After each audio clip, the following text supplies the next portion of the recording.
오늘은 요한계시록 강해 24강을 시작하겠습니다. 요한계시록 24강은 오늘 요한계시록 4장 1절부터 말씀드리겠는데, 이 주제가 하나님의 보좌입니다. 그리스도는 세 가지 직분을 가지고 계시는데, 첫째는 선지자, 둘째는 제사장, 셋째는 왕이십니다. 예수 그리스도는 하나님으로 경배해야만 합니다. 왜냐하면 예수님은 하나님이시기 때문입니다. 계시록 4장 1절에 보면은 일 후에 내가 보니 하늘에 열린 문이 있는데 내가 들은 바 처음에 내게 말하던 나팔 소리 같은 그 음성이 가로되 이리로 올라오라. 이 후에 마땅히 될 일을 내가 내게 보이리라 하시더라. 1절 말씀에서 일 후에라는 말씀이 헬라말로 메타타우타라고 하는데, 이 말씀이 이 짧은 1절 9절 가운데서 두 번씩이나 나옵니다. 이 구절이 시작할 때와 이 구절을 마칠 때에 사용하여 반복하고 있습니다. 이 짧은 구절에서 같은 말을 반복한 것은 그만큼 이 구절의 중요성을 말하고 있습니다. 요한은 이 무천년자들이 성경에 기록한 휴거의 사실을 지나칠까 염려한 것 같습니다. 요한은 두 번이나 이 일 후에란 말을 반복함으로써 교회 일이 끝난 후에 이리로 올라오라라는 말씀에서 휴거의 사건을 말하고 있습니다. 내가 보니라는 말씀에서 하나님께서 주신 그의 시각, 그리고 내가 들은 바 그의 청각, 그걸 모두 동원하고 있습니다. 이것은 마치 우리가 보고 있는 텔레비전 프로그램도 같아서 아마 요한이 처음으로 훌륭한 텔레비전 프로그램을 보았을 것입니다.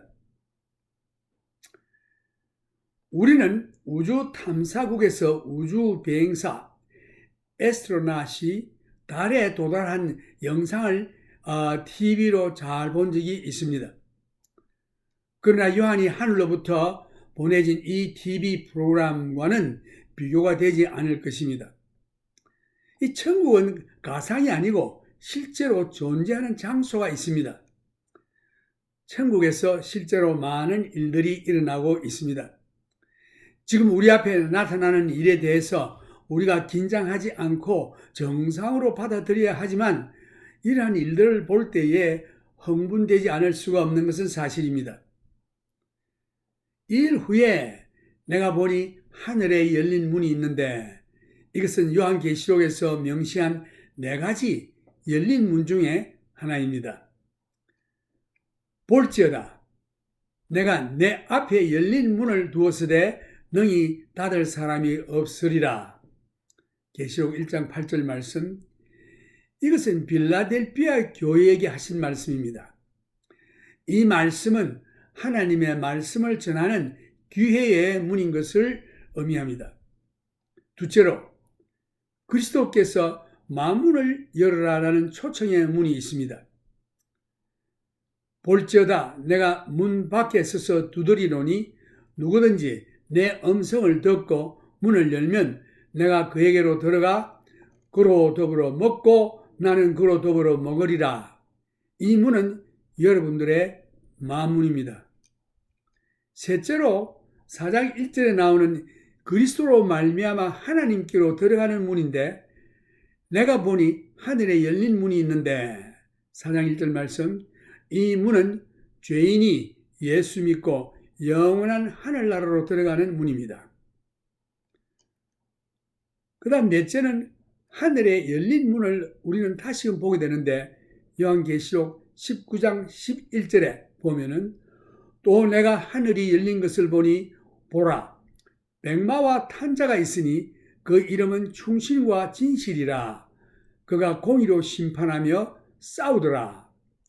이 문은 그리스도께서 재림하실 때에 하늘에서 나오시는 문입니다. 그리스도께서 대환란 후에 오셔서 하나님께 반항하는 자들과 불의한 모든 자들을 심판하시고 멸하신 후에 천년왕국을 건설하기 위해서 천국에서 나오시는 분입니다. 그리고 또 시편 24편 7절에서 10절에 문들아 너희 머리를 들지어다 영원한 문들아 들릴지어다 영광의 왕이 들어가시리로다 영광의 왕이 니시뇨 강하고 능한 여호와시요 전쟁에 능한 여호와시로다 문들아 너희 머리를 들지어다 영원한 문들아 들릴지어다 영광의 왕이 들어가시리로다 영광의 왕이 니시뇨 만군의 여호와께서 곧 영광의 왕이시로다 셀라. 요한은 이 문을 본 것이 아니고 1절에서 말하는 문을 보았는데 이 문은 약 2000년간 예수 믿고 구원 얻은 자들이 하나님께로 들어오는 문입니다. 예수께서 가라사대 내가 곧 길이요 진리요 생명이니 나로 말미암지 않고는 아버지께로 올 자가 없느니라. 요한복음 14장 6절 말씀.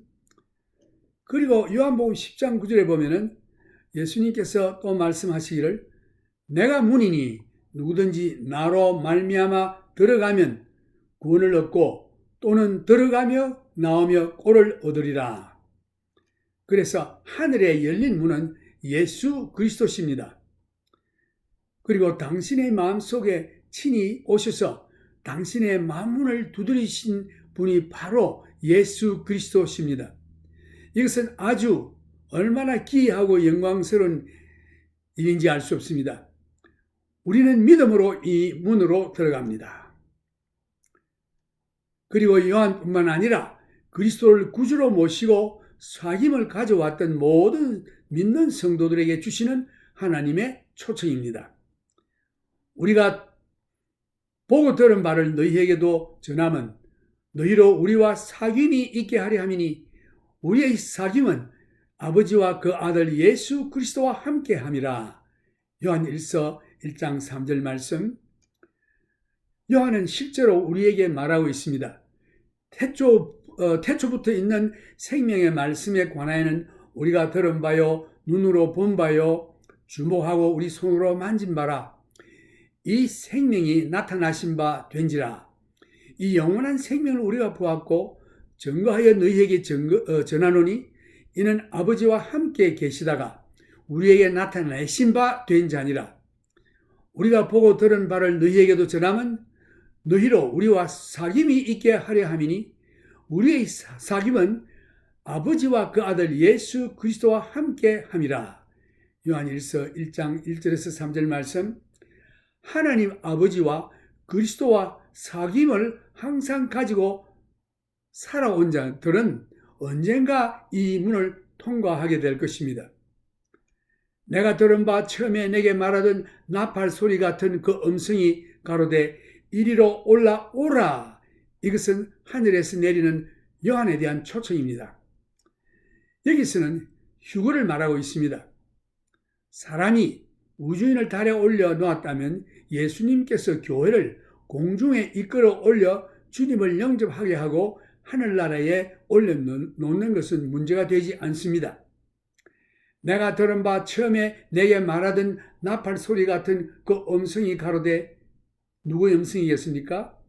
이 나팔 소리 같은 음성은 교회가 공중에서 그리스도를 맞으라고 부르는 그리스도의 음성인 것입니다. 이것이 요한계시록에서 지금까지 자주 나오는 간단한 심볼, 곧 상징 중의 하나로 우리들에게 소개하고 있습니다. 이것은 상징임이 확실합니다. 왜냐하면 나팔이 말하지 않기 때문에. 재즈를 전공하는 자들은 말하기를 자기들이 부는 나팔이 자기들의 감정과 생각을 말하고 있다고 말합니다. 이것은 분명히 심볼인 것입니다. 나팔은 결코 말을 하지 않습니다. 그래서 나팔 소리와 같은 그리스도의 음성을 말하는 것입니다. 바울도 이 음성에 대해서 기록하였는데 주께서 호령과 천사장의 소리와 하나님의 나팔로 친히 하늘로 쫓아 강림하시리니 그리스도 안에 죽은 자들이 먼저 일어나고 그 후에 우리 살아남은 자도 저희와 함께 구름 속으로 끌어올려 공중에서 주를 영접하게 하시리니 그리하여 우리가 항상 주와 함께 있으리라. 데살로니가 전서 4장 16절에서 17절 말씀이었습니다. 이제 계시록 4장 1절에 이리로 올라오라란 이 말씀은 확실히 휴거에 관한 말씀입니다. 어떤 사람들은 말하기를 성경에 휴거란 말이 어디 있느냐라고 묻는데 성경에 있습니다. 영어의 킹 제임스 버전 험정역에 보면은 데살로니가 4장 16절에서 17절 사이에 공중으로 끌어올려라는 말을 caught-up이라고 번역되어 있습니다. 그러나 헬라 성경에는 harpazo라고 되어 있습니다. 그리고 라틴 성경 vulgate, 불가타 성경에는 raptus라고 되어 있습니다. 이것이 raptus가 rapture, transliteration, 라틴 말이 바로 영어가 되어가지고 rapture라는 말이 되는데 이 성경에 이 rapture, 끌어올려라는 말씀이 있습니다. 헤일 린지 목사는 이 휴거를, rapture를 영어로 the great snatch라고 불렀습니다. 갑자기 이끌림을 당한다는 뜻입니다. 신약 성경 사도행전에도 이런 rapture, harpazo라는 말을 사용한 곳이 있는데 사도행전 8장 39절에 보면은 빌립 집사가 에티오피아 내시 재무장관이 예루살렘에서 예배하고 내려가는 길에 가사의 사막길에서 이사야 성경을 읽으며 이해를 하지 못하고 있을 때에 사마리아에서 한창 부흥 집회를 하고 있던 빌립 집사에게 성령께서 가사로 내려가라고 명했습니다. 그래서 그 내시에게 가까이 가라고 했습니다. 그래서 빌립 집사가 그 내시에게 가서 당신이 읽고 있는 이 말씀을 이해할 수 있겠는가? 그럴 때 그 내시의 말이 가르쳐주는 사람이 없는데 어떻게 이해하겠는가? 이 도살장으로 들어가는 자가 이 선지자인가 아니면 다른 분인가? 이렇게 질문할 때에 이 빌립 집사를 자기 마차에 초청해서 빌립 집사가 이사야 53장에 관한 예수의 참 대속의 죽음에 대한 사건을 자세히 예수의 복음을 전했습니다.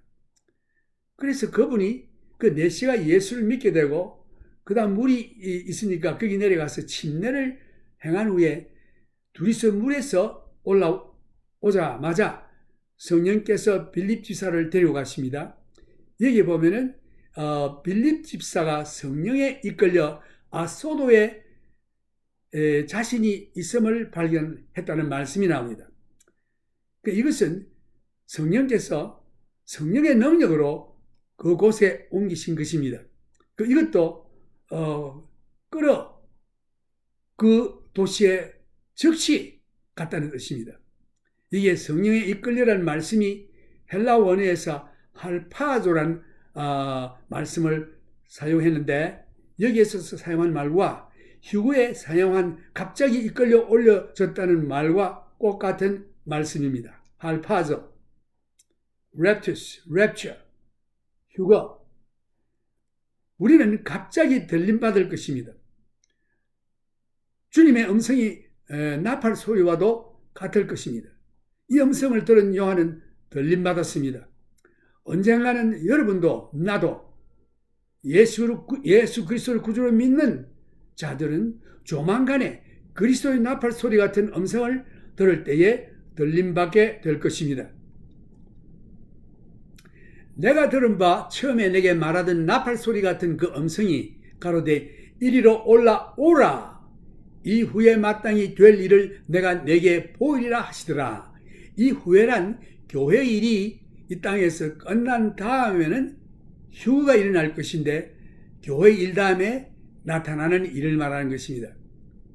내가 곧 성령에 감동하였더니 보라 하늘에 보좌를 베풀었고 그 보좌 위에 앉으신 이가 있는데 여기에서 내가 곧 성령에 감동하였더니, 여기에서 그 킹 제임스 버전 험정역에 보면은 and immediately I was in the spirit이라고 되어 있습니다. immediately, 이거는 즉시란 뜻이 있는데, 이것은 한국말로는 이 곧이라는 말로 번역했습니다. 그래서 이 시간이 아주 짧은 것을 의미합니다. 이것이 휴거의 특징 중에 하나입니다. 아주 갑자기 짧은 시간에 즉시로 일어나는 것입니다. 바울은 고린도전서 15장 51절에서 52절에서 휴거에 대해서 잘 설명하고 있는데, 눈 깜짝할 사이에, 이것이 험정역에 in the twinkle of the eye 라고 번역되어 있고, 한국말 번역은 순식간에 호련히라고 번역되어 있습니다. 보라, 내가 너희에게 비밀을 말하노니 우리가 다 잠잘 것이 아니요 마지막 나팔의 순식간에 호련히 다 변화하리니, 나팔 소리가 나매 죽은 자들이 썩지 아니할 것으로 다시 살고 우리도 변화하리라. 고린도전서 15장 51절에서 52절 말씀. 어떤 심리학자가 눈 깜짝할 사이의 시간을 측정하였는데, 눈꺼풀이 내려가는 시간이 아니고 올라가는 시간입니다. 그래서 눈을 감았다 갑자기 뜰 때에 그 시간이 약 한 1000분의 1초라고 합니다. 휴거가 이렇게 빨리 속히 순간적으로 일어날 것을 말하고 있습니다. 내가 곧 성령에 감동하였더니, 다른 말로 말한다면 성령께서 요한에게 새로운 진리와 앞으로 될 일들을 아직도 지도하고 계신다는 뜻입니다.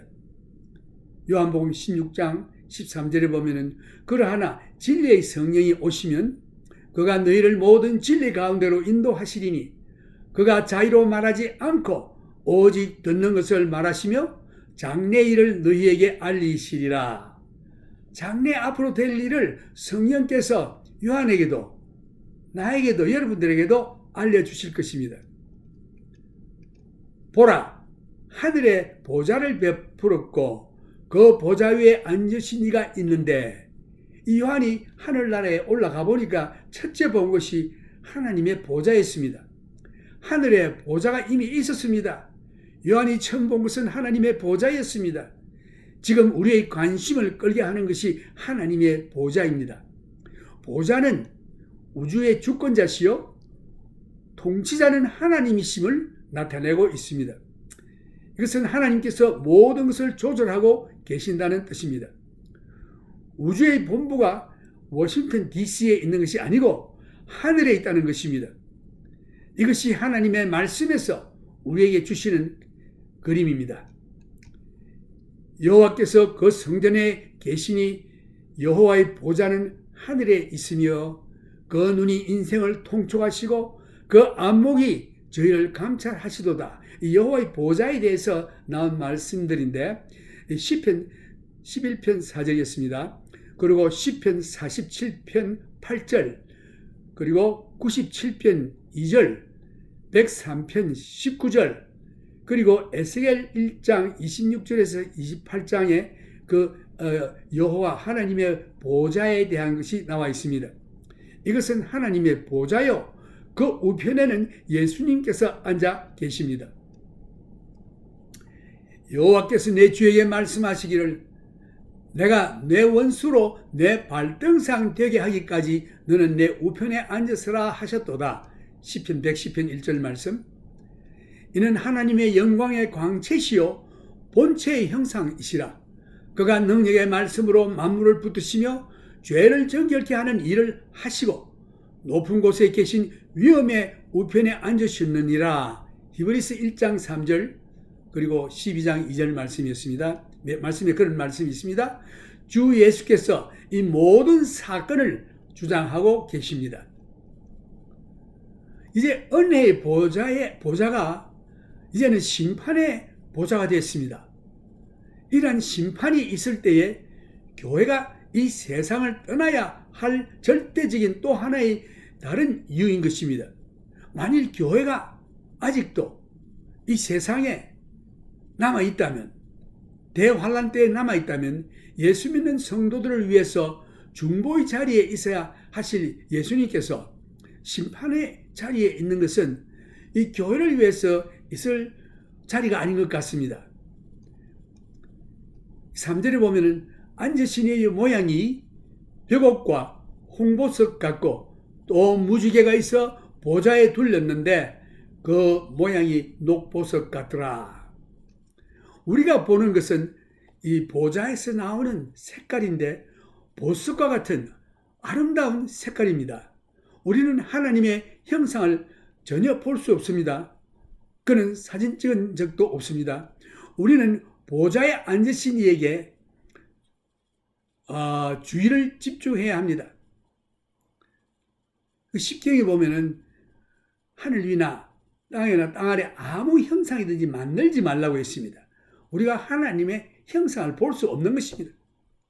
비록 그분이 우리의 하나님 아버지시지만 우리는 그 보좌에 삼위일체가 계시는 보좌임을 깨달아야 합니다. 그럼에도 삼위일체의 삼위가 구별되어 있습니다. 첫째는 하나님 성령 4장 2절과 3절 말씀에 나와 있습니다. 둘째는 하나님 아버지 계시록 4장 3절에 나와 있습니다. 셋째는 하나님 아들 예수 계시록 5장 5절에 나와 있습니다. 요한의 본 우리 앞에 계시는 분은 보좌 앞에 계시는 삼위일체 하나님이십니다. 요한은 보좌 위에 어떤 사람의 형상을 본 것이 아닙니다. 볼 수 없었습니다. 단지 보석의 색깔을 가진 밝게 빛나는 광채였습니다. 앉으신 이의 모양이 벽옥 같고 이 대제사장의 흉패에 12지파를 대표하는 각각 다른 보석이 붙어 있습니다. 벽옥은 대제사장의 흉패에 마지막에 붙어 있는 보석입니다. 출애굽기 28장 20절. 그리고 이 벽옥은 새 예루살렘의 처음 기초석인 것입니다. 그리고 첫 번 새 예루살렘의 성벽으로 되어 있습니다. 계시록 21장 18절에서 19절 말씀. 이 보석은 많은 색깔로 된 보석인데 주된 색깔이 자색이라고 합니다. 어떤 자들은 이 보석을 다이아몬드라고 말하는 자도 있습니다. 다이아몬드를 보면은 그 색깔이 반짝반짝하면서 흰색으로 보이지만서도 많은 다른 색깔들이 반짝거리면서 빛나는 것을 볼 수가 있습니다.